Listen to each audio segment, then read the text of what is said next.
चोट पर चोट लगी आदम से, चोट पर चोट लगी आदम से, फिर भी सीने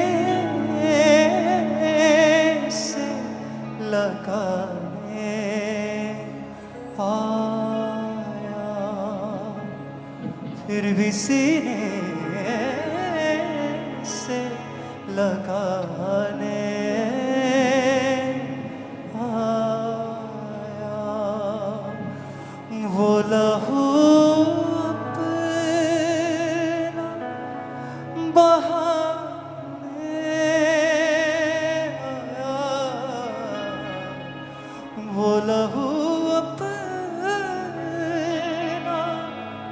बहाने आया, फूल कांटों में सजाने आया। अपने हाथों को उठाओ। Thank you Jesus. जो कुछ आज मैं सुनूंगा 100 गुना फलों को लेके आऊंगा।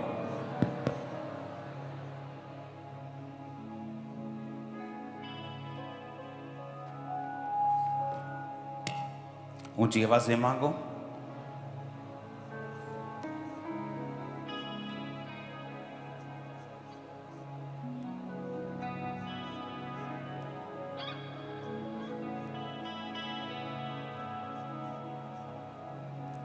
इजराइल के लिए प्रार्थना करो अपने हाथों को उठा के।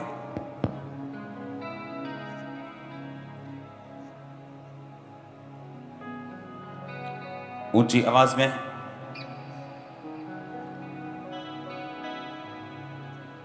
खुदावंद तेरा आत्मा इजराइल को छुए, उसके साथी देशों को छुए।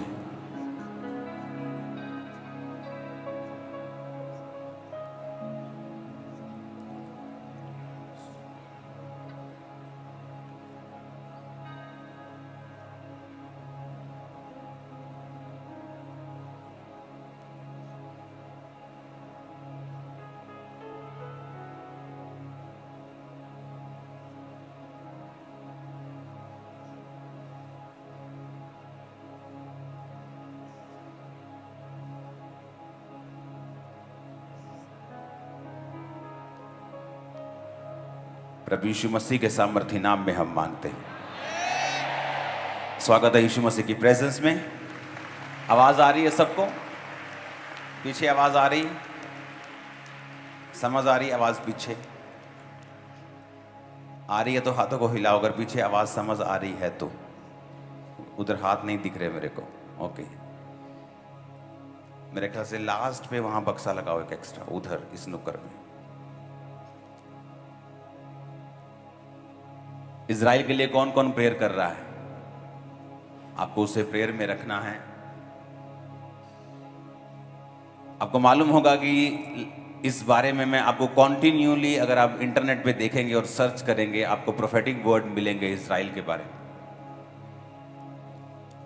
और मैंने खास तौर पे ईरान का नाम लिया था और अमेरिका का नाम लिया था इसमें।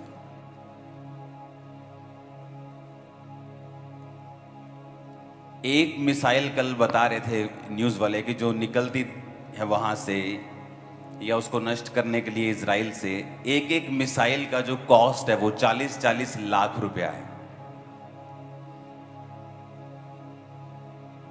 25 से 40 लाख रुपया एक मिसाइल की कॉस्ट है। तो आप इमेजिन करो, अगर 5000 मिसाइल भी हों तो कितने हजार करोड़ बनता है ये। आपको क्या लगता है उनके पास इतना पैसा कहां से आ रहा है? क्योंकि उनको कुछ देश हैं जो स्पॉन्सर कर रहे हैं। वो नहीं लड़ रहे, कुछ देश हैं उनके पीछे जो परमेश्वर के विरोधी हैं और वो लड़ रहे हैं उन देशों के पीछे। और लोग बता रहे हैं कि अभी युद्ध शुरू हो जाएगा, वो देश उसके साथ आ जाएगा, वो देश। जैसे पिछले दिनों में आपने सुना होगा न्यूज़ की परमाणु युद्ध हो जाएगा, वो आ जाएगा। और मैंने कहा था अभी ऐसा नहीं होगा। सुनो सुनो, छोड़ दो उसको। ए कैमरामैन,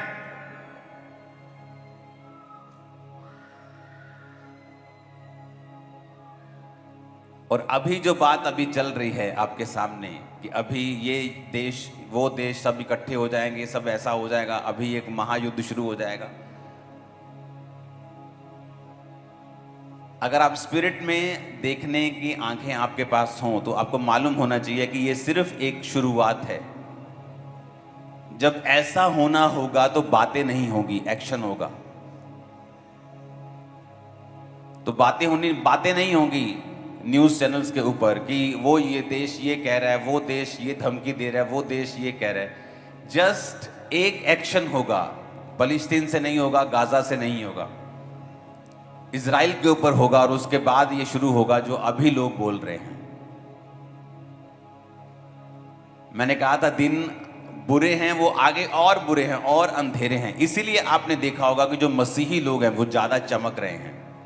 इतने मिरेकल्स पहले कलीसियाओं ने कभी नहीं देखे। मैं आपको बता रहा हूं, मैं भी कलीसियाओं से ही आया हूं, मैंने भी लोगों को देखा है, मैं भी विश्वासियों के बीच में रहा हूं। इतने मिरेकल्स, इतनी हीलिंग्स, इतनी डिलीवरेंसेस कभी नहीं देखी।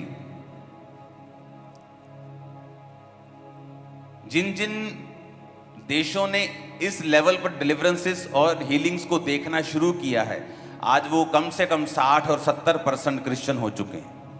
उनके टाइम, उनके समय में भी ऐसा समय आया था कि जब इस तरह से परमेश्वर ने काम करना शुरू किया था।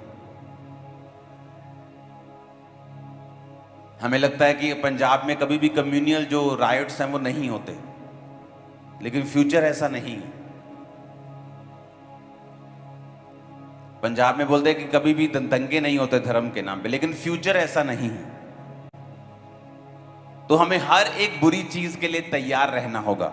लेकिन इसीलिए लोग जो प्रेयर नहीं करते थे अब प्रेयर करते हैं। कोविड के बाद उन्होंने प्रेयर करनी स्टार्ट कर दी, और आगे वाला टाइम जो आने वाला वो कोविड से भी बुरा आने वाला है। तो जो लोग प्रेयर में होंगे, जो लोग फास्टिंग में होंगे, जो लोग परमेश्वर के साथ जुड़े हुए होंगे, जो लोग मसीह के नीचे होंगे, उन्हें कोई फर्क नहीं पड़ेगा, बल्कि वो और चमकेंगे, उनके और लिंक मजबूत होंगे, और डिवाइन हेल्पर्स उनकी लाइफ में होंगे। तो आपको ये बात हमेशा समझ के रखनी है कि दिन अच्छे नहीं होने वाले। इकोनॉमिक सिचुएशन जो हैं, ये मैं आपको प्रोफेटिक वर्ड बता रहा हूं। जो न्यूज पे आप देख रहे हैं, जो आप लोगों के मुंह से सुन रहे हैं, वो सच नहीं है। असली सिचुएशन परमेश्वर जानता है, जो मैं आपको बता रहा हूं। कई बार एक जो नारियल होता है या एक फ्रूट होता है, जो बाहर से बड़ा सुंदर दिखता है, लेकिन अंदर से कीड़ा उसे खा रहा होता है। कुछ देशों की सिचुएशन इस तरह से हो चुकी है, उनके मैं नाम नहीं लेना चाहता, और वो पड़ोसी देशों की मैं बात नहीं कर रहा हूं। तो लगता है कि हमारी इकोनॉमी बड़ी अच्छी चल रही है, लेकिन जब नजर आएगा कुछ सालों के बाद तो एक गहरा क्राइसिस भी हम देखेंगे। तो कौन बचाए जाएंगे? जो परमेश्वर के वचन पे खड़े होंगे, जिनको मालूम होगा कि परमेश्वर के वचन पर रहकर हमने ब्लेसिंग ली थी, इसी के वचन पे खड़े रहकर हम ब्लेसिंग में बने रह सकते हैं और सुरक्षित रह सकते हैं। अकाल, सूखे, ये इजहाक और अब्राहम और उससे भी पहले के जमाने से पढ़ते आ रहे हैं। लेकिन बाइबल में लिखा है इजहाक ने सूखे में ही, उन दिनों में जब अकाल था, उसी देश में बोया और 100 गुना फलों को लेके आया। और अगर आप इसका रीजन देखेंगे तो रीजन ये था कि इजहाक को परमेश्वर बात करता था, इजहाक से परमेश्वर बात करता था। जब इजहाक देश छोड़ना चाहता था तो परमेश्वर ने कहा था इजहाक इस देश को मत छोड़ना, इसी में रह और मैं तुझे बरकत दूंगा। और बाइबल कहती है उसी देश में इजहाक ने जोता, बोया और 100 गुना फलों को लेके आया। और उस समय सबसे महंगी चीज जो थी वो सोना नहीं थी, चांदी नहीं थी, हीरे नहीं थे। हीरे तो शायद तब होते भी नहीं थे, आई थिंक मणियां होती थी, वो दूसरे होते थे चीजें, शायद होते भी होंगे। लेकिन बाइबल कहती है कि पानी के उसे हिडन सोते मिले थे, जमीन के अंदर से जो निकल रहे थे, वो उसकी सबसे बड़ी वेल्थ थी। और परमेश्वर ने उसकी आंखों को खोला था उस वेल्थ के लिए, उस आशीष के लिए। उसी देश में जहां लोग सूखे से मर रहे थे, बाइबल कहती है इसहाक 100 गुना फलों को लेके आ रहा था, उसकी फसल 100 गुना फल लेके आ रही थी, और बाइबल कहती है हिडन पानी के सोते जो थे उसे मिल रहे थे। परमेश्वर ये आपकी लाइफ में प्रूफ करना चाहता है कि इकोनॉमिक सिचुएशन जितनी मर्जी खराब हो, देश जितने मर्जी लड़ रहे हो, जितनी मर्जी बीमारियां और महामारियां आ रही हों, लेकिन अगर आप परमेश्वर की आवाज को सुन सकते हैं, अगर आपका रिलेशनशिप परमेश्वर के साथ मजबूत है, वो आपको उन्हीं देशों में हिडन ट्रेजर दे सकता है, सोते दे सकता है। इसीलिए अगर आप पुराने हिस्ट्री में चले जाएंगे, आज से 30 साल पहले चले जाएंगे, तो दुनिया की सबसे बड़ी पेंटिकोस्टल चर्च जो थी वो दुनिया के सबसे बड़े गरीब देश में बनी है। सबसे बड़ी चर्च तो अमेरिका में बननी चाहिए, कनाडा में बननी चाहिए, ऑस्ट्रेलिया में बननी चाहिए, जर्मनी, फ्रांस में, क्रिश्चियन देशों में बननी चाहिए, लेकिन वो नाइजीरिया में बनी, जहां पर लोग खाने के योग्य पैसा भी नहीं कमा पाते। अगर आज आप वहां पे चले जाएंगे तो एक ड्राइवर की तनख्वाह, एक आम ड्राइवर जो सब जगह काम करता है, वहां 30,000 नायरा उसकी तनख्वाह होगी सिर्फ। और एक नायरा जो 1 रुपए का 6 नायरा आता है, आप लगा लो कि 5 से 6,000 रुपए इंडियन वहां पे तनख्वाह है। और अगर आप वहां पे चावल देखेंगे तो 250 रुपए किलो मिलते हैं चावल, और वहां पे लोग अपना पेट भी नहीं पाल सकते। लेकिन जो परमेश्वर का काम वहां पे हुआ वो बिल्कुल अलग था, क्योंकि जिन लोगों ने परमेश्वर के ऊपर भरोसा किया, परमेश्वर ने बताया कि तुम्हारा देश कैसा भी हो, तुम्हारा आसपास कैसा भी हो, तुम्हारी मंदी लगी हो, आसपास लोग मर रहे हो, कोविड हो, लेकिन अगर मैं तुम्हारे साथ हूं, मैं उसी देश में तुम्हें 100 गुना फल दे सकता हूं, तुम्हें बरकत भी दे सकता हूं, तुम्हें आशीष भी दे सकता हूं। और सबसे बड़ी बात, जब परमेश्वर के साथ हम चलने लगते हैं, जब परमेश्वर के साथ हमारे संबंध कायम होने लगते हैं, बाइबल कहती है जब अब्राहम ने हाजिरा को अपने घर से निकाल दिया, तो हाजिरा अपने बेटे के साथ जब जंगल में घूम रही थी, तो एक जगह दूर हटकर वो रोने लगी, और ये कहकर दूर हट के रोने लगे कि मेरा बेटा मुझे रोता हुआ ना देख ले, क्योंकि हम लोग मरने वाले हैं, पानी खत्म हो चुका, रोटी खत्म हो चुकी, और वहाँ पे कोई ढाबा नहीं होता था, जंगल होते थे, कोई पानी का सोता नहीं उसे मिल रहा था, तो जंगल में लोग मरते थे। आज भी लोग मरते हैं, अगर आप ध्यान से स्टडी करेंगे तो तब तो बिल्कुल ही लोग उन जंगल मतलब कि एक बड़ी गहरी सिचुएशन थी उनके लिए। और बाइबल कहती है परमेश्वर का दूत हाजिरा से मिला, परमेश्वर ने हाजिरा की आंखें खोली, बाइबल कहती है, और उसे पानी का कुआं दिखाई दिया। पानी का कुआं नहीं था वो क्या था? वो जीवन था उसका और उसके बेटे का, लेकिन उसे पहले नहीं दिखाई दिया। पहले वो रो रही थी ये सोच के कि मैं मर जाऊंगी, उसने फाइंड करने की कोशिश की होगी, ढूंढने की कोशिश की होगी, लेकिन मिला नहीं। लेकिन बाइबल कहती है जब परमेश्वर ने उसकी आंखों को खोला, और कैसे खोला?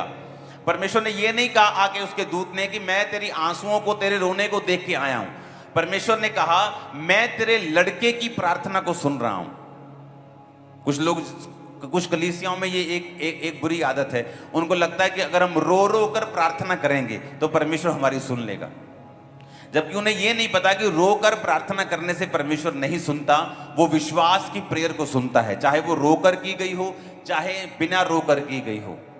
उसे रोने से या आंसुओं से मतलब नहीं तो पूरी दुनिया रो रो के ठीक हो जाती, परमेश्वर के सामने जाती, चर्च में रोती, तो लेडीज तो और शानदार रोती और ठीक हो जाती जल्दी, बंदों से।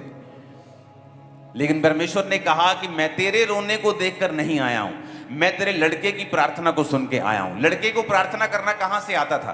क्योंकि वो अपने बाप अब्राहम को देखता था। उसने अपने बाप को, अब्राहम को प्रार्थना करते हुए, प्रार्थना का उत्तर लेते हुए कितनी बार देखा होगा। अगर बाइबल कहती है कि जितने काम परमेश्वर ने किए, अगर सब बाइबल में लिख दिए जाए तो इतनी बड़ी बाइबल बने कि दुनिया में ना समाये, इतने काम परमेश्वर ने किए। तो जो अब्राहम के बारे में हम पढ़ते हैं, इसहाक के बारे में पढ़ते हैं, जीसस के बारे में पढ़ते हैं, वो जस्ट थोड़ा सा एक लम्हा, एक क्षण लिखा हुआ है, ताकि हमें समझ आ सके और हम इन चीजों से समझ सके।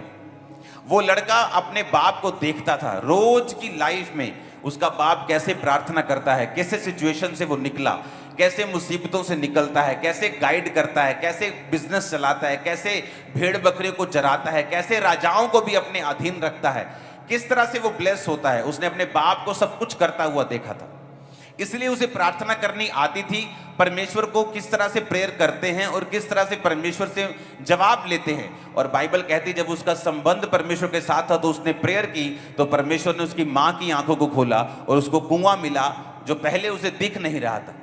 जब आप प्रेयर करने लगते हैं, जब आपकी स्पिरिचुअल आईज ओपन होती हैं, आप परमेश्वर के साथ अपने संबंध कायम कर लेते हैं। शैतान हर टाइम ये कोशिश करता है कि आपके मसे को कम किया जाए, वो हर टाइम कोशिश करता है आपको पाप में गिराया जाए।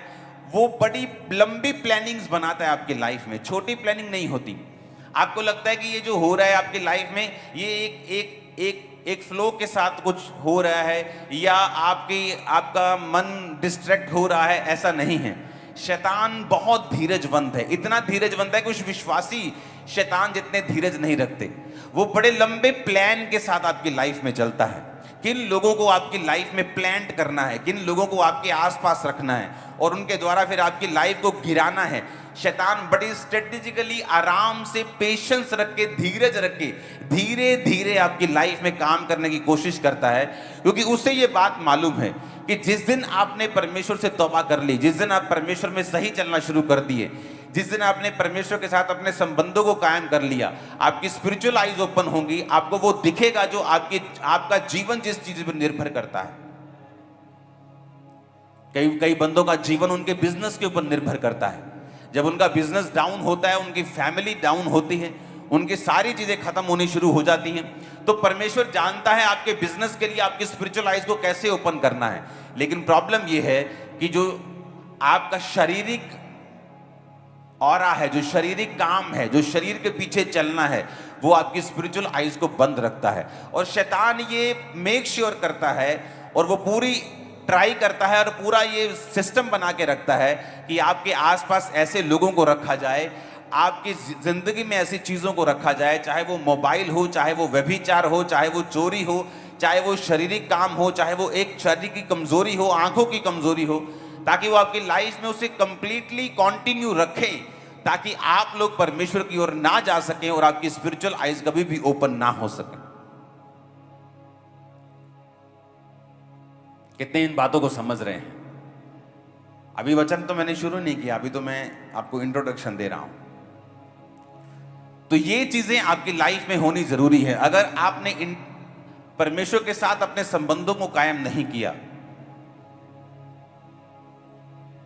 और अगर आपने परमेश्वर के साथ अपनी प्रेयर टाइम को, अपने संबंधों को करेक्ट करके आप नहीं चले, तो शैतान आपके मसे को उड़ाता है, आपकी रिलेशनशिप को उड़ाता है, आपकी स्पिरिचुअल आईज को ओपन होने नहीं देता। शैतान को यह बात मालूम है कि जिस दिन आपकी स्पिरिचुअल आईज ओपन हो गई, आप उन चीजों को देख पाएंगे जिन पर आपकी लाइफ निर्भर करती है। कुछ लोगों की जिंदगी उनकी टेस्टिमनी के ऊपर निर्भर करती है। कुछ गवाहियां ऐसी हैं, अगर आपकी लाइफ में नहीं होंगी तो आप आगे नहीं बढ़ सकते, आप वो मुकाम हासिल नहीं कर सकते, आप स्पिरिचुअल लाइफ में भी आगे नहीं जा सकते। तो शैतान ये पूरी कोशिश करता है कि आपको उन गवाहियों तक ना पहुंचने दिया जाए, आपकी शरीर की आंखों को खोल के रखा जाए, आपके पाप को हमेशा जगा के रखा जाए, आपकी स्ट्रगल को जो पाप के प्रति है हमेशा ऑन रखा जाए, ताकि आप उन्हीं चीजों में लड़ते रहें और मरते रहें और उन चीजों की ओर ना देख पाएं जो परमेश्वर ने आपके लिए रखी हुई है। Hallelujah, hallelujah. यूथ बोलता है कि हमें व्यभिचार के अटैक होते हैं, तो शायद शादी के बाद हम ठीक हो जाएंगे। आप अगर अभी व्यभिचार के नीचे हैं और व्यभिचार में गिरते हैं, जब आपकी मैरिज हो जाएगी उसके बाद भी आप इस स्पिरिट से फ्री नहीं हो पाएंगे।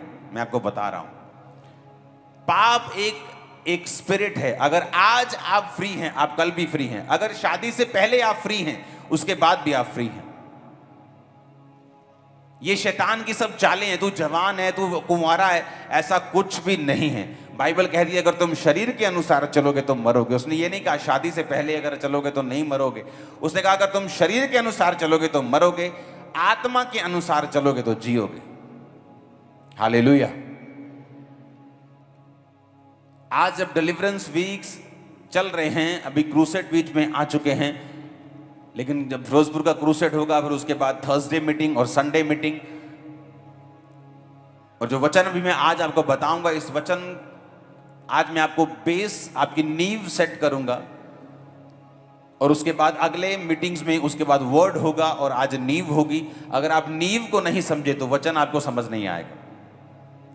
अगर आपने नींव को समझ लिया, अगर आपने बेस अपना अच्छा डाल लिया, तो आपको अगला वचन समझ भी आएगा और वो आपकी लाइफ में काम भी करेगा। हालेलुया। अब हम पढ़ेंगे तीसरा यूहन्ना की पत्री, उसका 1 बाब उसकी 2 आयत को। हे प्रिय, मेरी ये प्रार्थना है कि जैसे तू आत्मिक उन्नति कर रहा है, वैसे ही तू सब बातों में उन्नति करे और भला चंगा रहे।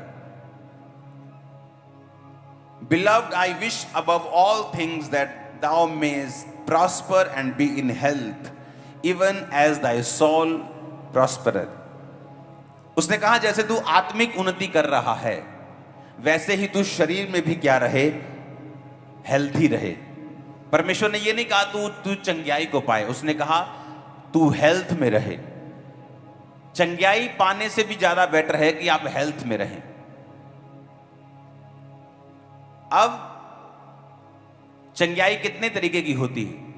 एक चंगियाई वो है जो परमेश्वर ने ऑलरेडी आपके शरीर में एक सिस्टम के द्वारा, रोग प्रतिरोधक जो क्षमता हम बोलते हैं, उसके द्वारा डाली हुई है। आपको चोट लगती है, आप देखते हैं उसके ऊपर निशान बनना शुरू हो जाता है, आपका जख्म भरना शुरू हो जाता है। चाहे आप विश्वासी हैं, चाहे आप अविश्वासी हैं, आप धीरे धीरे हील होने लगते हैं, आप चंगे हो जाते हैं। ये परमेश्वर ने ऑलरेडी आपके, जानवरों के, सबके शरीर में, बॉडी में डाला हुआ है। एक हीलिंग है जो दवाइयों के द्वारा आपको मिलती है। आपका सिर दर्द है, आपको कोई प्रॉब्लम है, बुखार है, आप डॉक्टर के पास जाते हैं, दवाई खाते हैं, आप हील हो जाते हैं। लेकिन मैं उस हीलिंग की बात नहीं कर रहा हूं। एक नेचुरल हीलिंग है जो आपकी बॉडी अपने आप कर लेती है, लेकिन वो भी एक लेवल तक करती है। जब बड़े रोग होने शुरू होते तो बॉडी उस पर भी जवाब दे जाती है, वो हीलिंग नहीं कर पाती। एक हीलिंग वो है जो दवाइयां करती हैं, हर्ब्स करती हैं, डाइट करती है। जैसे डॉक्टर को बुला के आपको डाइट सिखाई गई थी। बहुत से लोग हैं जो लीवर से, किडनी से प्रॉब्लम में रहती हैं, अगर वो उस डाइट को फॉलो करें जो सेमिनार में आपको बताई गई थी, आप हील हो जाते हैं। लेकिन आज मैं उस हीलिंग की भी बात नहीं कर रहा हूं। क्या मसीही को डाइट फॉलो करनी चाहिए? 100% करनी चाहिए। एक्सरसाइज करनी चाहिए, करनी चाहिए, नहीं तो आप नेगेटिव एक्सपीरियंस करके भी ये चीजों में वापिस आओगे। लेकिन आज मैं उन चीजों की बात नहीं कर रहा हूं। आज मैं उस हीलिंग की बात कर रहा हूं जो डायरेक्ट परमेश्वर करता है, आंखें खोलने वाली। ऐसी हीलिंग जो दवाइयों से नहीं हुई, ऐसी हीलिंग जो आपकी बॉडी नहीं कर सकी, आपका रोग प्रतिरोधक क्षमता नहीं कर सकी, मेडिसिन नहीं कर सकी, आपकी बॉडी नहीं कर सकी, कोई नहीं कर सका, जो डायरेक्ट परमेश्वर के कांटेक्ट से आपको मिलती है। जो चर्च में हमने देखा है टेस्टिमनीज को, ऐसी टेस्टिमनी जहां पे 10-10 डॉक्टर्स चेंज हो चुके थे, मेडिसिन खाई जा चुकी थी, डाइट खाई जा चुकी, सब कुछ किया जा चुका था, लेकिन वो हील नहीं हुए। लेकिन जब ले हैंड हुआ, प्रेयर को रिसीव किया, परमेश्वर के कांटेक्ट में आए, तो वो हील हुए। आज मैं उस हीलिंग की बात कर रहा हूं।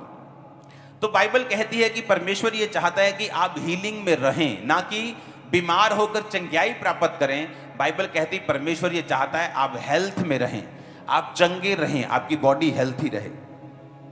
तो पहले ये समझना जरूरी है कि परमेश्वर जिस तरह आत्मिक चीजों को, आत्मिक उन्नति को महत्व देता है, वो चंगियाई को भी महत्व देता है। जिन लोगों को लगता है कि चंगियाई एक शारीरिक चीज है, तो मैं उनको बताना चाहता हूं कि चंगियाई परमेश्वर की आत्मा का एक वरदान है। तो जो चीज परमेश्वर की आत्मा का एक वरदान है, वो शारीरिक कैसे हो सकती है? जो पवित्र आत्मा का वरदान है, वो शारीरिक कैसे हो सकता है? वो एक आत्मिक चीज है। इसलिए परमेश्वर ने वचन में लिखा है, जिस तरह तू आत्मिक उन्नति कर रहा है, तू ओवरऑल हेल्थ में रहे, ये मेरी इच्छा है, वचन कहता है। आमीन। निर्गमन 23 उसकी 25 आयत में लिखा है, तू अपने परमेश्वर यहोवा की उपासना करना, तब वह तेरे अन्न जल पर आशीष देगा और तेरे बीच में से रोग दूर करेगा। ये परमेश्वर ने आपको वचन और अपनी इच्छा बताई है। बाइबल कहती है प्रभु यीशु मसीह के पास जब एक कोढ़ी आकर बोलता है कि अगर तू चाहे तो मुझे शुद्ध कर सकता है, तो परमेश्वर ने कहा मैं चाहता हूं तू शुद्ध हो जा। क्योंकि उसे ये क्लैरिफाई नहीं था, उसे श्योर नहीं था वो कि परमेश्वर ऐसे मुझे हील कर सकता है। क्योंकि कोढ़ी का मतलब होता था कि पाप से संबंधित व्यक्ति, वो शहर से बाहर रहता था, परिवार से बाहर रहता था, किसी को टच नहीं कर सकता था, किसी के बीच में नहीं आ सकता था, इजराइल की छावनी में अपने लोगों की बस्ती के बीच में नहीं आ सकता था। ये नहीं कि कहीं दूर किराए पर रह ले, उसे जंगलों में, पहाड़ों में रहना पड़ता था। तो वो mentally, physically, financially, socially, emotionally affected इंसान था और उसे मालूम नहीं था कि परमेश्वर की इच्छा क्या है। लेकिन जीसस क्राइस्ट ने अपनी इच्छा को बताया कि हमेशा बीमार के लिए उसकी इच्छा यह है कि वो चंगा हो जाए। हर एक बीमार, आप बड़े से बड़े पाप करके बीमारी में क्यों ना गए हों, परमेश्वर फिर चाहता है आपको हील करना, आपके पाप से आपको आजाद करना। वो चाहता है आप उसके साथ फिर जुड़ जाएं, फिर उसकी उपस्थिति में चले जाएं, फिर उसकी आवाज को सुने और अपने रिलेशनशिप को उसके साथ कायम करें। उसने कहा मैं तेरे बीच में से रोग जो है वो दूर करूंगा। अब चंगाई के बारे में मैं आपको हर हफ्ते अब बताऊंगा थोड़ा थोड़ा, ताकि आप एक ही संडे सुन के अगले दो तीन संडे में से भूल ना जाएं। तो हीलिंग क्या है और क्यों परमेश्वर करना चाहता है, ये थोड़ा थोड़ा मैं आपको अगले हफ्तों में बताता जाऊंगा और वचन चेंज होता जाएगा बाकी का। हीलिंग इसलिए इंपॉर्टेंट है क्योंकि बाइबल कहती है परमेश्वर आपको हील करता है ताकि आप इफेक्टिवली, आप असरदार हो सके उसके किंगडम में और अच्छी तरह से सेवा कर सकें। अब आपको ये बात समझ आ गई कि हीलिंग परमेश्वर चाहता है मेरी हो जाए। वो ये चाहता है मैं हील हो जाऊं, चाहे वो पाप के द्वारा बीमारी आई हो, चाहे खुदा की महिमा के लिए आई हो, चाहे शैतान के द्वारा आई हो, चाहे परमेश्वर की परीक्षा के रूप में आई हो। हर सिचुएशन में परमेश्वर ये चाहता है कि आप लोग चंगे हो जाएं। और आज मैं दवाइयों वाली हीलिंग की बात नहीं कर रहा हूं, जो आपकी बॉडी अपने आप हील होती है उसके बारे में बात नहीं कर रहा हूं, जो डाइट से भी आप हीलिंग ले सकते हैं उसके बारे में बात नहीं कर रहा हूं।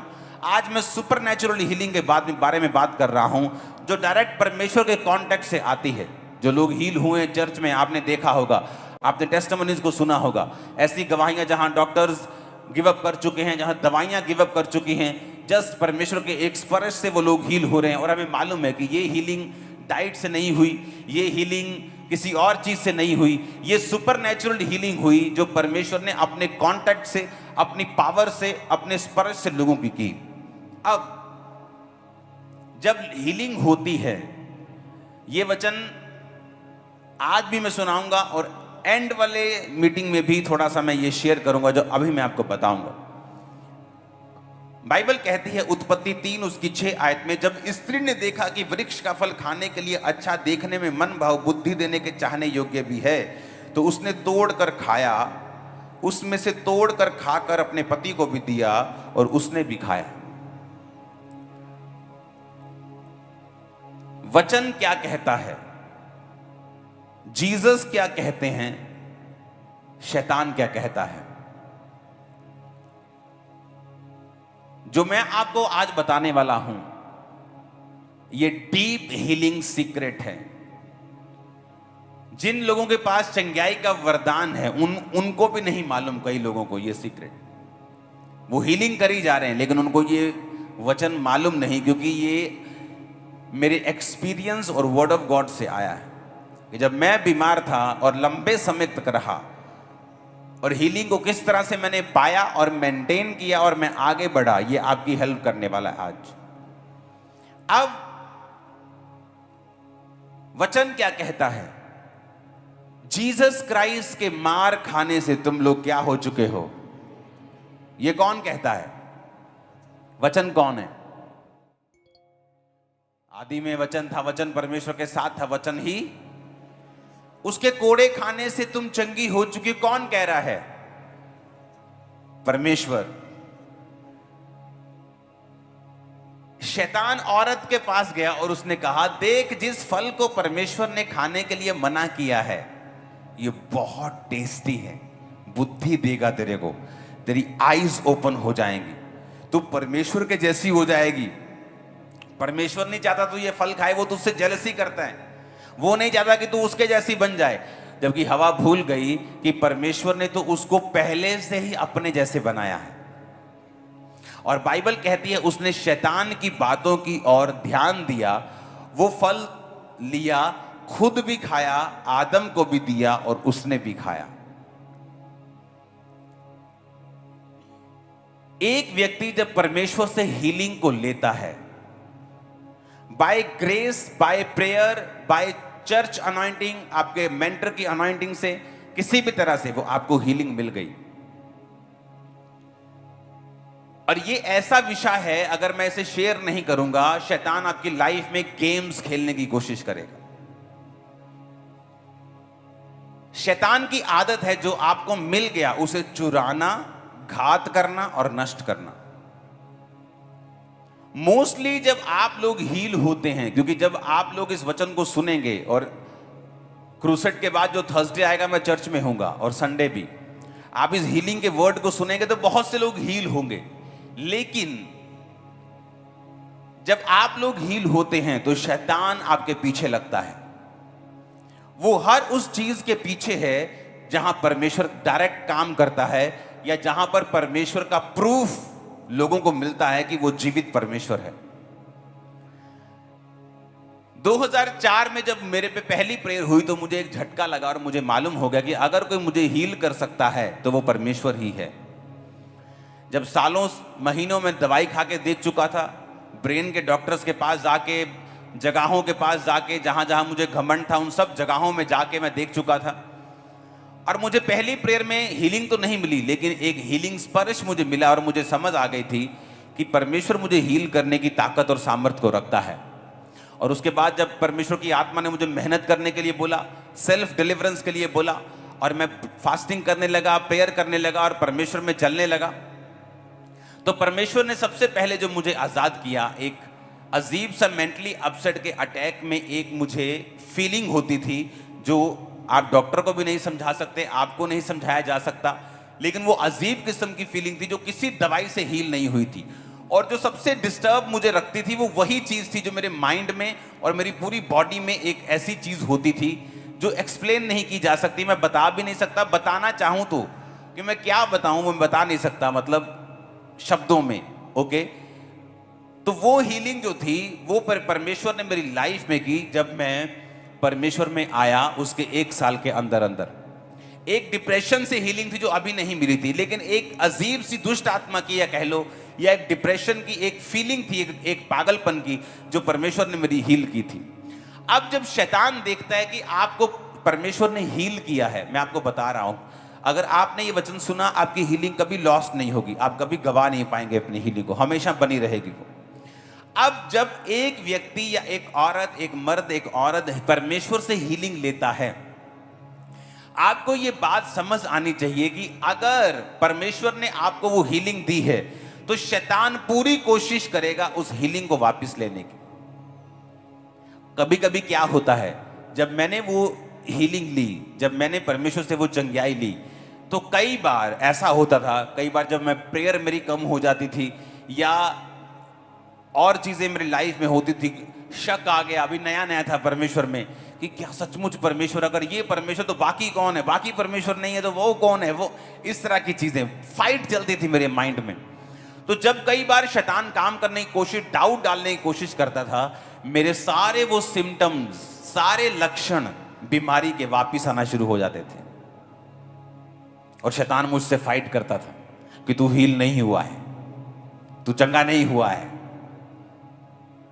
तुझे सिर्फ गलती लगी है, तू जोश जोश में गवाही दे रहा है, तू हील नहीं हुआ है। देख सारे सिम्टम्स वापिस आ रहे हैं, देख सारे लक्षण बीमारी के वापिस आ रहे हैं।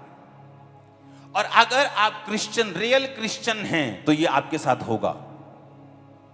अगर परमेश्वर ने आपको हील किया है तो शैतान ये आपके साथ करेगा। तो जब लक्षण वापिस आने लगते थे तो मैं वचन की नॉलेज रखता था, क्योंकि वचन मैं बहुत पढ़ता था। इसलिए नहीं कि प्रभु से प्यार था, इसलिए कि परमेश्वर ने वचन पढ़ना मुझे दुष्ट आत्मा के अटैक्स के कारण सिखा दिया था। 3-3 घंटे, 6-6 घंटे, 8-8 घंटे टेरिस पे रह के मैं वचन को पढ़ता था। तो जब शैतान उन लक्षणों के साथ वापिस आता था तो परमेश्वर की आत्मा मुझसे बोलती थी कि अब शैतान वही कर रहा है जो उसने हवा के साथ किया था।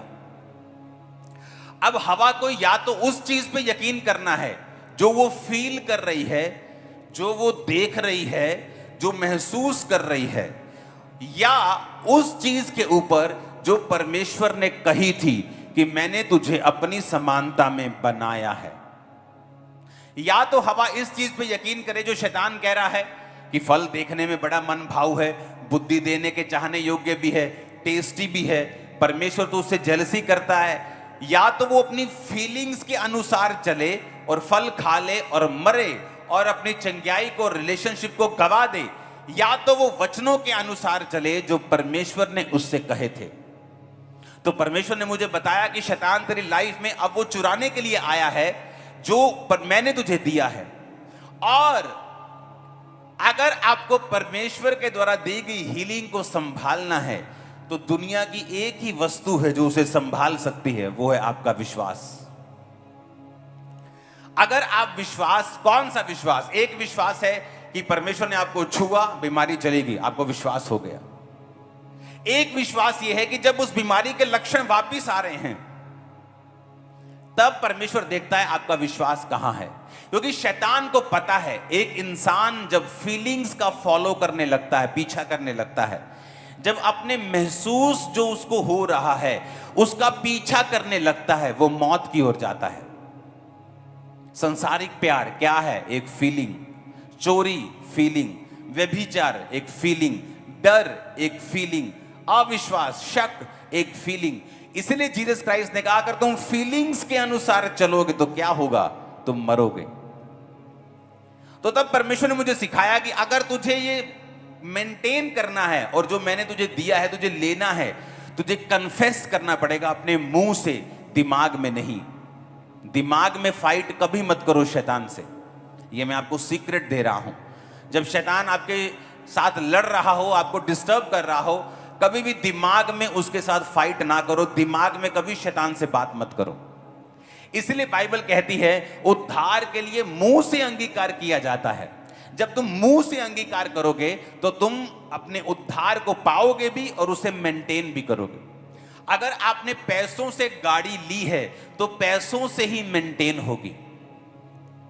आपने गाड़ी पैसों से ली है, लेकिन वो ऐसा नहीं कहता आते वक्त 10 किलो मिट्टी ले आना तो सर्विस कर दूंगा। तो सर्विस के टाइम पे पैसा लगता है, बाय करने के टाइम में, खरीदने के टाइम पर भी पैसा लगता है। तो हीलिंग लेने में भी विश्वास चाहिए और उसको मेंटेन करने में भी विश्वास चाहिए।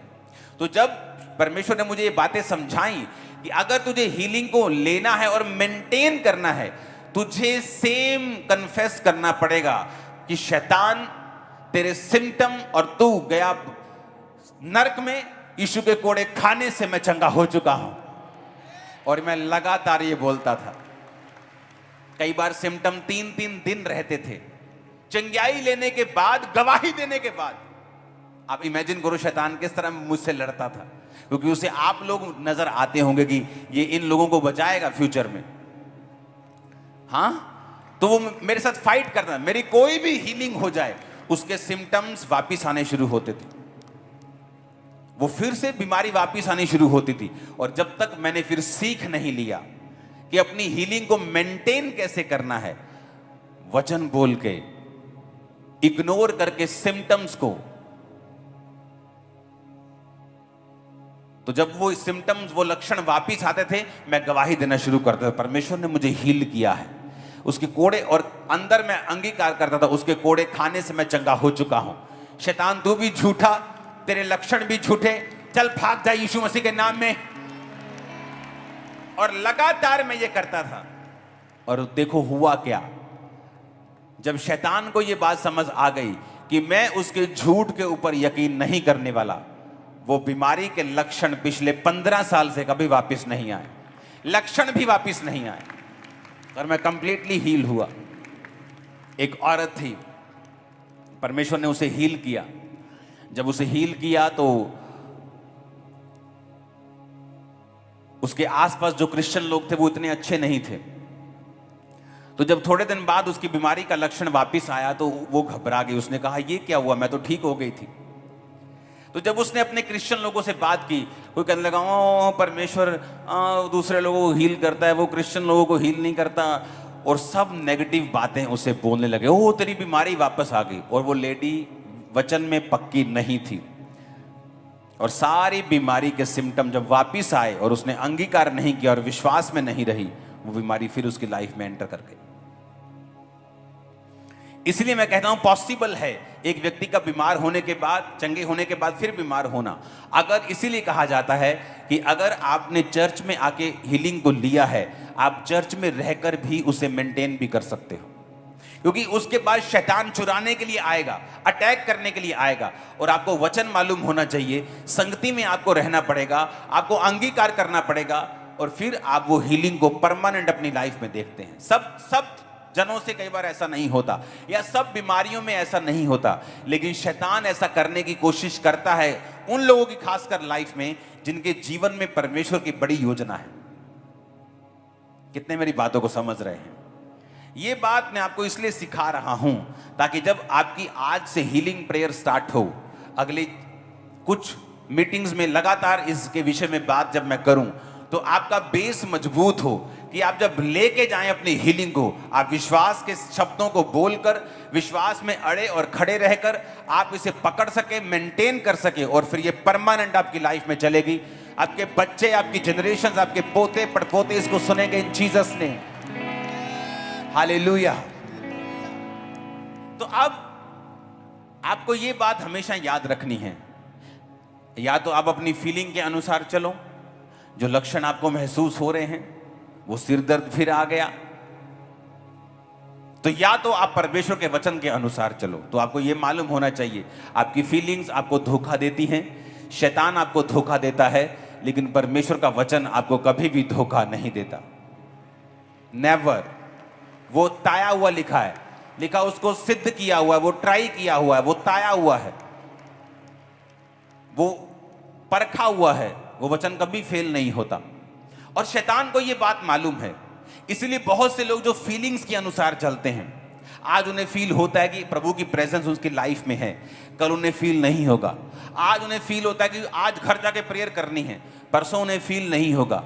लेकिन जो विश्वासी फीलिंग से हट के चलना जानते हैं, उन्हें फील हो प्रेयर करने के लिए तब भी वो प्रेयर करते हैं, उन्हें फील ना हो तो भी वो प्रेयर करते हैं, उन्हें महसूस हो परमेश्वर उनके साथ है तो भी वो परमेश्वर की प्रशंसा करते हैं, आराधना करते हैं, चर्च में आते हैं, उन्हें फील ना हो तो भी वो आते हैं। उन्हें ये मालूम है फीलिंग का कोई लेना देना नहीं है। फीलिंग आज ऊपर है, कल नीचे है, कल आपको लगेगा कि आप दुनिया के सबसे अनॉइंटेड है, परसों आपको लगेगा आप खाली हैं। तो फीलिंग से नहीं, अगर आप में मसा है तो है, अगर विश्वास है तो है, हीलिंग पा ली है तो पा ली है, दैट्स इट। फीलिंग क्या कहती है? अगर आप इसके पीछे लगे आप धोखा खाएंगे। और शैतान किसको यूज करता है? आपकी फीलिंग्स को। इसलिए बाइबल कहती है अपनी फीलिंग के अनुसार नहीं, वचन के अनुसार चलो। इसलिए बाइबल कहती है रिन्यू योर माइंड। माइंड का मतलब है अपनी फीलिंग्स, क्योंकि माइंड में फीलिंग्स आती हैं। तो परमेश्वर ने कहा वचन के अनुसार अपने माइंड को रिन्यू करते जाओ, नया करते जाओ, वचन इसमें भरते जाओ। अब तुम वैसे नहीं हो जैसे पहले थे। हालेलुया। और मैंने अपनी हीलिंग्स को मेंटेन करना सीखा। उसको परमानेंट कैसे किया जाता है मैंने उसे सीखा। परमेश्वर ने एक बार मुझे हील तो कर दिया, लेकिन उसे मेंटेन फिर मैंने अपने वचनों से, परमेश्वर के वचन बोल बोल कर अपने मुंह से फिर मैंने उसे मेंटेन किया। कितने समझ रहे हैं? अगर विश्वास आपका हिला, आपकी हीलिंग हिलेगी। अगर उस शैतान ने आपके बिलीव को हटाया, हिलाया, आपकी हीलिंग और डिलीवरेंस हिलेगी। अगर आपका बिलीव बना हुआ है और खड़ा हुआ है कि आप अपने सिम्टम्स की ओर ध्यान नहीं दे रहे हो, आप अंगीकार कर रहे हो, आप प्रेयर कर रहे हो, आप आगे बढ़ रहे हो, शैतान कभी भी आपसे वो चीजें छीन नहीं पाएगा। नेवर। उसे आपका साथ चाहिए अगर वो उसे छीनना है तो। जब मेरे मुंह से नहीं निकला कभी भी कि बीमारी वापस आ गई, वो कभी वापस नहीं आई। शैतान ने जानबूझ के हिलाने की कोशिश की ताकि मैं शक में चला जाऊं, लेकिन जब मुझे मालूम था कि ये शैतान की एक चाल है, वो कभी वापस नहीं आई। वो आपसे फाइट करता है, वो लड़ता है। उसे ये चाहिए कि जो आपके पास है, जो आपको परमेश्वर ने दिया है, उसे वो वापस छीने, वापस ले आपसे। और उसके लिए वो शक का यूज करेगा, पाप का यूज करेगा। लेकिन आपको अपने विश्वास को, विश्वास के शब्दों को, अंगीकार को कायम रखना होगा। या तो बीमारी गिव अप करेगी या आप गिव अप करेंगे, या तो वो जाएगी या आपका विश्वास जाएगा। ये युद्ध है, युद्ध। देखा कभी युद्ध होते हुए? या तो दूसरा ढेर या तुम ढेर।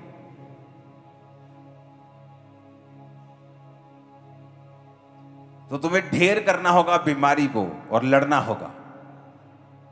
जब लड़ाई होती है, चाहे छोटा देश क्यों ना हो, लड़ाई लड़ाई की तरह ही होती है, फाइट पूरी चलती है, जिंदगी मौत का सवाल होता है। उसी तरह जो शैतान आपसे लड़ता है, आपको मालूम होना चाहिए कि ये फाइट है।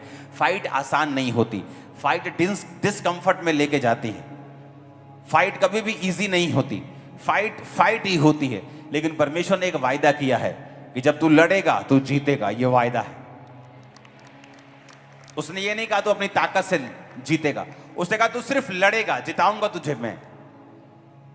तू अंगीकार नहीं छोड़ेगा, तू प्रेयर नहीं छोड़ेगा, तू अंगीकार करना नहीं छोड़ेगा, तू अपने विश्वास के शब्दों को नहीं छोड़ेगा, तू अपने विश्वास से पीछे नहीं हटेगा, तू जीतेगा। That's it. उसके बाद देखेंगे प्रभु रास्ता खोलेगा। आप एक दिन उठेंगे, सिम्टम गायब हो चुके होंगे।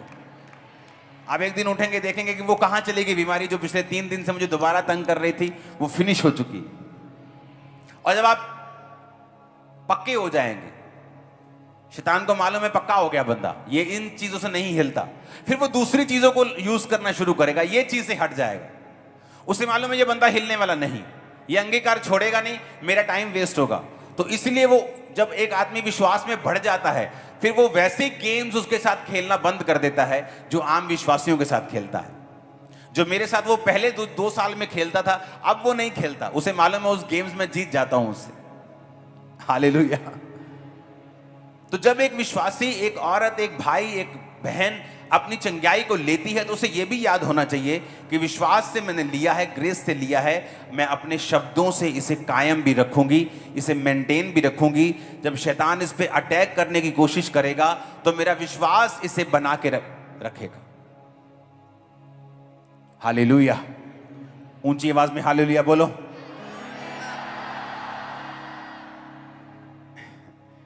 मुझे मालूम है ये हजारों नहीं, लाखों लोगों की हेल्प करने वाला ये वर्ड मैं आपको बता रहा हूं। आपको मालूम होगा कि जब शैतान आपकी लाइफ में काम करना चाहेगा, आपको मालूम होगा कि शैतान काम कर रहा है। और मोस्टली जो जेन्युइन हीलिंग्स होती हैं, शैतान उन पे अटैक करता है। हालेलुया। और जब आपको मालूम हो जाता है, इसीलिए कहा जाता है कि हीलिंग ले ली, अभी भी चर्च को मत छोड़ो, खुदा को मत छोड़ो, वचन सुनना, प्रेयर करना मत छोड़ो। क्योंकि तुम अगली चीज के बारे में सोच रहे हो और शैतान उस चीज के बारे में सोच रहा है, तो जो तुम्हारे पास आ चुकी है उसको कैसे छीनना है। उसका मकसद सिर्फ टेस्टिमनीज खराब करना है। अगर आपकी पवित्रता की टेस्टिमनी है, उसका मकसद उसको खराब करना है। अगर आपकी हीलिंग टेस्टिमनी है, फाइनेंस की टेस्टिमनी है, उसका मकसद उसको। आप अपने विश्वास से, परमेश्वर के वचनों से, अंगीकार से, अपने कर्मों से जो खुदा के वचन के अनुसार होते हैं, उस गवाही को बना के रखते। उसने कहा वो मेमने के लहू के कारण और अपनी गवाही के वचन, यानी मुंह से निकले अंगीकार के शब्दों के कारण शैतान के ऊपर जयवंत होंगे। आमीन, आमीन। और जब आपको लड़ना आ जाएगा, आपको जीतना भी आ जाएगा। फिर आप देखेंगे शैतान कुछ नहीं कर पा रहा, आपको हीलिंग मेंटेन करनी आ, और ये बड़ी ब्लेसिंग होगी आपकी लाइफ के लिए। जो परमेश्वर ने आपको दिया, अगर आपको मेंटेन करना आ गया, जो चंगाई उसने आपको दी, अगर आपको मेंटेन करना आ गई, उस चंगाई की टेस्टिमनी से आप कितनी रूहें बदल दोगे, कितने हजारों लोग चेंज हो जाएंगे उस गवाही के साथ। इमेजिन करो कितने लोगों को आप गवाही देने पाओगे, आप इमेजिन करो। हालेलुया। लुधियाना क्रूसेड में जो हीलिंग्स थी, ऐसी हीलिंग कभी नहीं हमने देखी। एक के बाद एक, और नई जगह, टोटल न्यू, कुछ नहीं जानते थे लोग। और उन लोगों के लिए प्रोफेटिक वर्ड हो रहे थे जो पहली बार मीटिंग में आए। वो फेसबुक वाले प्रोफेसी नहीं, तेरी कार का नंबर 58 है, वो वाली नहीं, असली वाली। हालेलुया। उन लोगों को परमेश्वर हील करके बचा रहा था। और अब जब तुमने हीलिंग ले ली है, परमेश्वर के वचन को सीखो, अगर तुम उसके वचन को नहीं सीखोगे तो शैतान को मालूम है तुम कच्चे हो।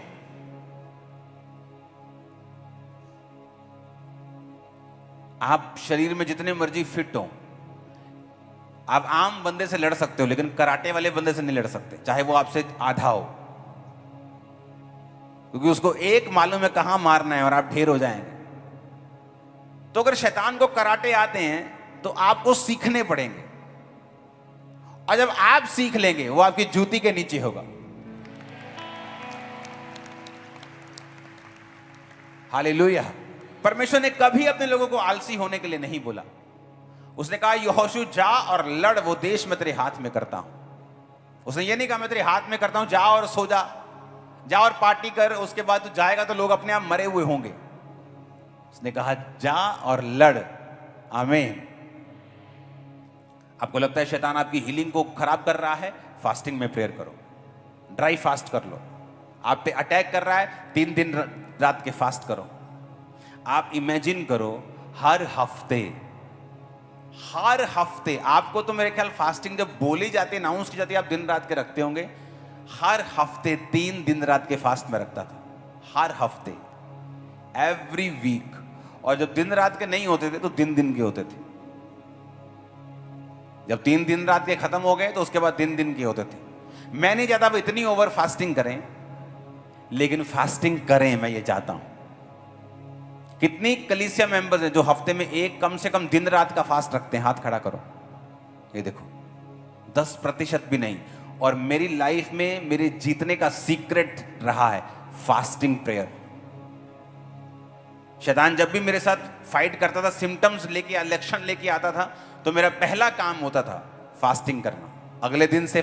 और मैं आपको बताता हूं फाइट किसे कहते हैं। अगर मान लो मैं बैठा हूं, शाम के 7 बजे हैं या 8 बजे हैं, मैंने अभी 6 बजे खाना खाया और शैतान ने अटैक किया मेरी सेहत के ऊपर और मुझे वही फीलिंग आ रही, मैं पता क्या करता था? मैं शैतान को बोलता था मेरी फास्टिंग अभी से शुरू है। खाना मैंने 6 बजे खाया है अभी, लेकिन मेरे मुंह से क्या था? अभी से फास्टिंग शुरू। आधा मरता था वो तभी, कि सुबह की वेट नहीं मैं करूंगा, अभी से फास्टिंग शुरू। पानी कम, खत्म, जूस चाय सब बंद। फाइट करके मैंने लिया उसे, ऐसे नहीं लिया। जब आप एक चीज को ले लेते हैं और आपको मालूम होता है कि परमेश्वर जेन्युइन है, तब आप लोगों को भी सिखा पाते हैं और लोग आपकी मिनिस्ट्री में ज्यादा होते हैं, हील होते हैं। क्यों? क्योंकि आपने उसे सीखा है। कितने मेरी बात को समझ रहे हैं? आपको पक्का मालूम है यीशु मसीह जेन्युइन है, वो रियल है। आप इमेजिन करो कलीसिया के 10% लोग भी दिन रात की फास्टिंग नहीं कर रहे, तो क्या डिलीवर होंगे आप? कैसे शैतान जाएगा आपकी लाइफ से? मैंने कहा हर हफ्ते, आप तो महीने कर लो, एक महीने में 3 बार तो बहुत है। हर हफ्ते 3 दिन रात के फास्ट होते थे। ये मेरी इच्छा नहीं थी, हमारे ग्रुप की इच्छा होती थी कि हमने फास्ट करने, तो ग्रुप में हम फास्टिंग करने लगते थे। तो जब एक बार आदत पड़ जाती है, उसके बाद चाहे कोई रखे ना रखे, आप फिर रखना शुरू कर देते हैं। और हर हफ्ते 3 दिन रात के फास्ट होते थे, हर हफ्ते, एवरी वीक। और बीच में 40 रोजे शुरू हो जाते थे। जब 40 रोजे होते थे तो दिन रात के थोड़े कम हो जाते थे, लेकिन 40 रोजों में भी दिन रात के कई बार चलते थे। जब दिन रात के खुलते थे तो दिन के तो चल ही रहे होते थे। इस तरह से फास्टिंग के साथ शैतान के साथ लड़ा जाता था। अपने हाथों को उठाओ। मेरा बिलीव है आज जो वचन आपने सुना, ये आपकी नींव को डालेगा, ताकि जब अगले हफ्तों से वचन शुरू हो, आप डिलीवर हो पूरी रीति के साथ और हील हो। अपने हाथों को उठाओ, सब जन खड़े हो जाओ।